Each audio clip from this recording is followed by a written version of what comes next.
of course, the primary focus of everyone's attention here at Wimbledon is the tennis for the next 2 weeks. But you can't help but be drawn in by the drama of the World Cup, especially if you're Fidde coaching Kyle Edmund, England against Sweden quarterfinals.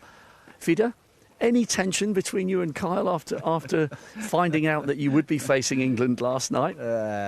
Not yet, but I can imagine it's going to hit up to Saturday for sure. And I mean, that's a lot of fun and well deserved from both teams, I think. It was very tough yesterday for England, and but it was good. It was good to see. Now, be honest, would you have preferred Colombia, or you didn't mind because you're just happy Sweden are in the quarters again for the second time?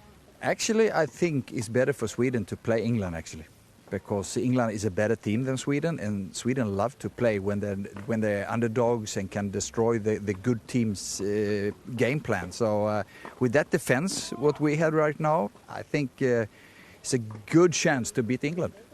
And has there been some good banter between you and Kyle? Because he's a huge Liverpool fan, a huge football fan. He must have got into your ribs a little bit over what happened last night in anticipation of the quarter-final. Actually, he has been very calm. And what I like, he stayed focused on the practice today on the court. So that is what we are here for, to do good result in Wimbledon. And so all the focus actually is on that. And then in the locker room, of course, we talking some some soccer, of course. But it's about the tennis, number one thing. Yeah. Is it quite nice, because obviously Andy Murray's not here and Kyle has made massive breakthroughs this year? Is it quite nice that on occasion when he's not on court during a really tough fortnight where he's got to focus all his energy, is it nice to have these distractions at the right time, something to take your mind off the pressure of Wimbledon? Definitely. You have to have fun. You have to enjoy the ride, enjoy to being here. I mean, for Kyle, it's a new thing coming in this year as number 17 in the world, and a lot of attention on him. So you have to try to do good stuff also. You can't just talk about tennis. It's impossible. And enjoy life. That is very important. So we try to stay relaxed, and we try to come in here, do our job, and then go away as quick as possible to do other stuff and relax, just chill out. So. And how much do you think he's enjoyed the added focus that he now gets when he steps on court, because he's now a Grand Slam semi-finalist? I think he learned every day to enjoy it, and that comes with the success.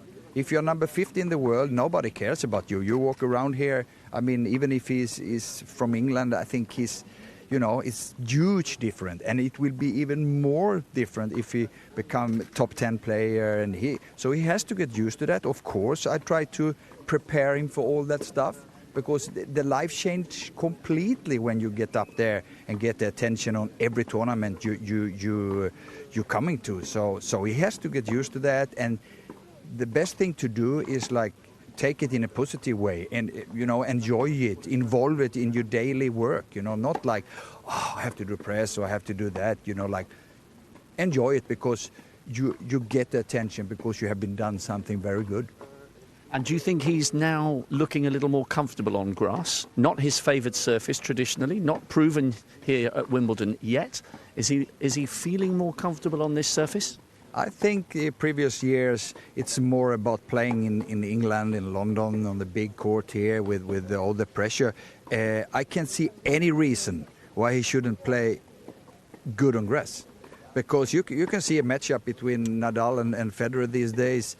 It's almost the same on clay and grass. So with his game, if he is hot, he's on, he can play so well on this surface. And what he done so well so far these weeks is the movement on court. And if you're behind the ball, we all know how good his strokes are. So the movement and also the mental strength, it's about that. Believe that he can play well, and definitely he can play as good as he can on any other surface, 100%. So I'm not agree with this, he can't play on grass, not at all. Well, and there would be a huge test. I know players and coaches like to take one match at a time, but if we were to look beyond the second round, Djokovic potentially in the third round, it's a huge challenge, but it's a huge opportunity as well, potentially.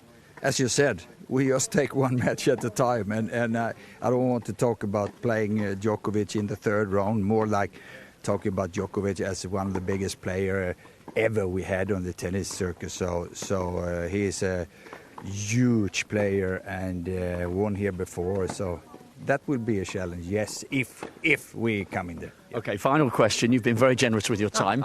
If you are courtside up in the seats for Kyle on Saturday, will you be wearing your Sweden shirt? I will not. But he insisted he'd only do the interview if the shirt could be draped over his shoulder. Yes, there exactly. is the proud flag. There is the proud flag. Yeah. Thank you very much for your time. You will get you. plenty of banter this week, that's for sure. Thank you so much. Thank you. Thanks a lot.